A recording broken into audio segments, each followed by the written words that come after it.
Flaxseed is a good source of fiber, particularly soluble fiber.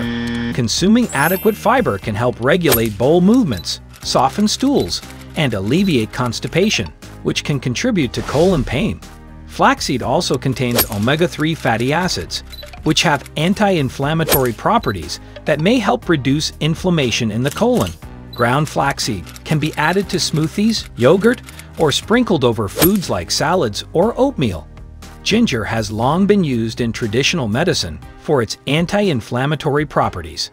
It may help reduce inflammation in the colon, which can contribute to pain and discomfort. Ginger also has a calming effect on the gastrointestinal system and can help relieve symptoms such as bloating and gas.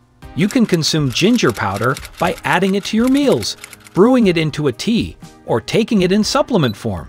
However, it's important to note that if you're experiencing severe or persistent colon pain, it's crucial to consult a healthcare professional for a proper diagnosis and appropriate treatment.